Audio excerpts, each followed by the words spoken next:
ఈరోజు నేను చీర కట్టుకోబోతున్నాను. యే అసలు ఇంత ఎక్సైట్మెంట్ ఎందుకో, బికాజ్ నేను చీరలో లావ్ అనిపిస్తా. అబ్బా నేను చాలా లావ్ అయిపోయినా, కానీ నాకు ఇష్టం చీర కట్టుకోవడం. సో పిచ్చి దానిలాగా నైటీ మీద నేను చీర కట్టుకుంది అని అనుకోగల మీరు. నేను సెట్ చేసుకుంటున్న చీర. అండ్ కమెంట్స్లో నన్ను ఎవరు ఆంటీ అని పిలవద్దు నైటీ వేసుకున్నందుకు, because nighty is comfort and this is the tip for my ladies friends, subscribers and viewers అయితే సబ్స్క్రైబ్ చేసుకోండి. సో శారీని ముందే కట్టుకొని ట్రై చేసుకొని మొత్తం ప్లీట్స్ అన్ని సెట్ చేసుకొని ఈజీగా పెట్టేసుకొని ఐరన్ చేసేసుకోవాలి. షోల్డర్ దగ్గర ప్లీట్స్ అండ్ కింద ప్లీట్స్ అది కూడా మొత్తం పిన్ చేసుకోవాలి. కింద ప్లీట్స్ కూడా ఐరన్ చేసుకుంటే సూపర్ ఉంటుంది అనమాట. శారీ కట్టుకుంటే ఇట్లా అతుక్కుపోతుంది. అండ్ ఒక్క రోజులో ఒక 2-3 తప్పులు చేయకపోతే నా రోజే గడవదు. సో అందుకే బాటిల్ పడేసిన ఫస్ట్. దాని తర్వాత గిఫ్ట్ ప్యాక్ చేద్దాము, మనమే టాలెంటెడ్ కదా అని ట్రై చేసినా కానీ ఆ ప్యాకింగ్ ఎవరు ఓపెన్ చేస్తారో కానీ అర్థమైతే చిన్న పిల్ల 5 years పిల్ల చేసిందేమో అని అనుకోగల.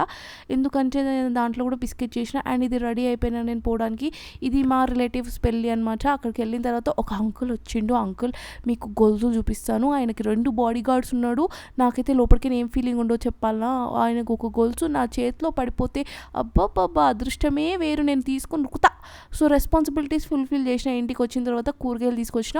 అండ్ తర్వాత అక్కడికి పోయిన తర్వాత నాకు మోమోస్ దొరికినాయి. 20 momos only just 100 rupees guys. And ఇన్ని చట్నీలు ఇచ్చింది చూడండి. అండ్ నెక్స్ట్ వీడియోలో కలుద్దాం. Okay bye. ఇది నేను తినేసి పనుకుంటాను అనమాట ఇప్పుడు.